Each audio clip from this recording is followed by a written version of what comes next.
El dia 25 de novembre es celebra un cop més el Dia Internacional contra la Violència respecte a les dones, la violència que se'n diu de gènere. Aquesta és una celebració que es fa de manera anual, que té el seu ressò, però jo avui he volgut utilitzar aquesta via més interactiva, més comunicativa, més directa, per posar de relleu que aquest és un tema que a nosaltres, la violència contra les dones, ens preocupa d'una manera especial i en el qual creiem que s'ha de sensibilitzar encara més el conjunt de la societat, i no només sensibilitzar-la, sinó també educar-la. Avui concretament m'acompanyen persones, dones de Convergència de fa molts anys, que estan treballant activament en aquest terreny de lluitar contra la violència contra les dones, la Rosa Garriga, la Mercè Pigem i la Pilar Piferrer. 3 persones que estan actuant en aquest terreny, que m'han volgut acompanyar. Després us adreçaran unes paraules perquè fem una mica de repassada de coses que s'estan fent. Però en aquest sentit jo el que vull dir és que més enllà de les lleis i més enllà del Dia Internacional i més enllà de les notícies que puguin sortir un dia o un altre, el que és important és que actuem en aquest terreny preventivament. Això no ho arreglaran només les lleis, no ho arreglaran només les declaracions i no ho arreglarà només el Dia Internacional de cada any.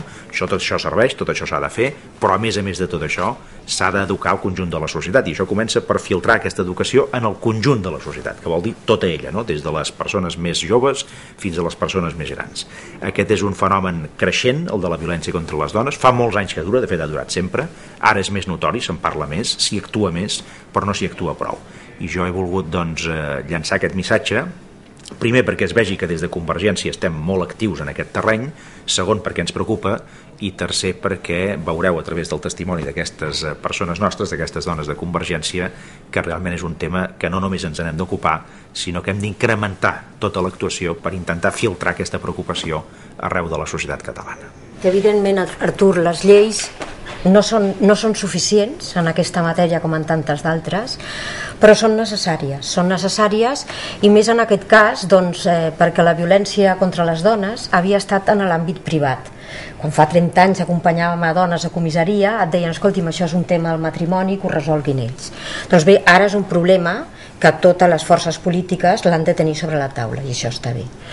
Ara, per això fem lleis, per atorgar drets i perquè les administracions es puguin coordinar per tal d'atendre el tema aquest de salvar les dones de la violència. El govern, a les Corts Generals van fer una llei ambiciosa, en un diguem-ne problema que és un problema greu i que és un problema complex. En cap altre delicte hi ha la relació entre víctima i agressor que hi ha en aquest, per tant és un tema complex, però era una llei que abarcava aspectes preventius tan importants com acabes de dir, aspectes jurídico-jurisdiccionals, tot el tema dels jutjats, aspectes assistencials i aspectes de protecció.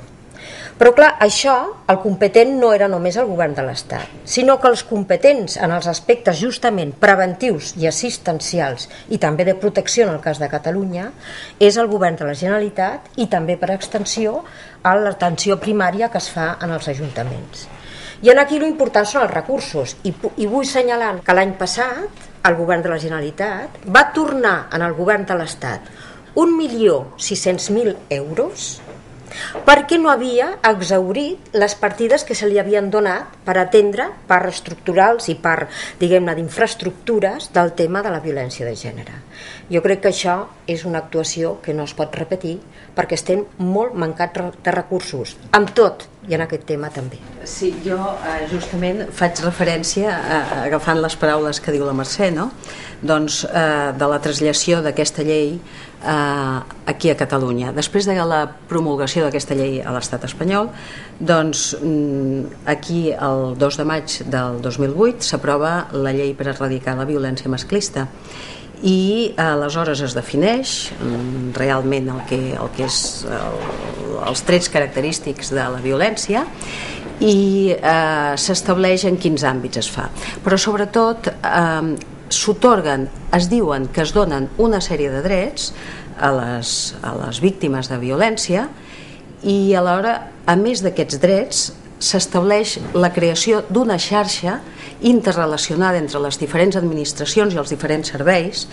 amb les quals han d'actuar de forma molt coordinada i molt amatent. una de les coses que nosaltres vam dir, perquè evidentment va ser una llei aprovada en consens de tot el Parlament, una de les coses que nosaltres vam dir precisament va ser en què aquesta llei havia de comportar una memòria econòmica, que en un inici no la comportava.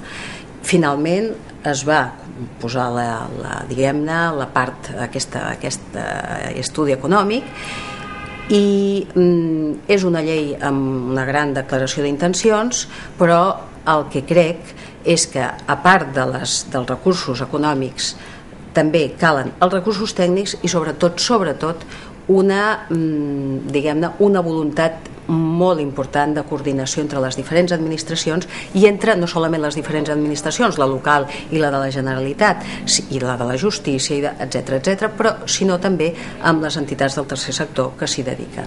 Tenim la sort de tenir dues persones dins de Convergència que han estat dins de l'àmbit de la redacció de la llei i lleis que han estat aprovades en consens, lleis que no, és a dir, no serà la llei la que ens tregui de la violència, però sí que és cert, com ha dit la Mercè, que la llei és una eina molt útil per anar adreçant tot el tema de la violència.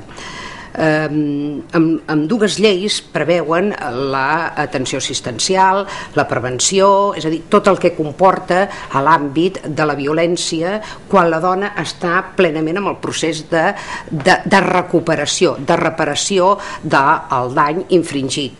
Però tenim no un buit, perquè és cert que la llei nostra d'aquí a Catalunya ho preveu, però un buit en quant de concreció.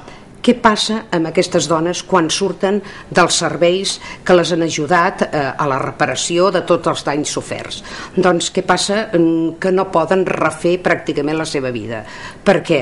Doncs perquè no tenen els mitjans econòmics i de solvència que els faciliti poder formar una família monoparental en un lloc per viure, és a dir, en una llar, i insertar-se dins d'aquella província, quan dic província vull dir municipi, on han estat ateses. És a dir, tenim una gran necessitat de donar vivenda a aquestes persones. La llei ho preveu, però actualment, i jo porto des de l'any 94 dins d'aquest sector, atenent a dones maltractades en casa d'acollida, amb programes ambulatoris, amb recursos específics, només hem aconseguit que una vegada una dona tingués una vivenda. La resta, què passa quan surten?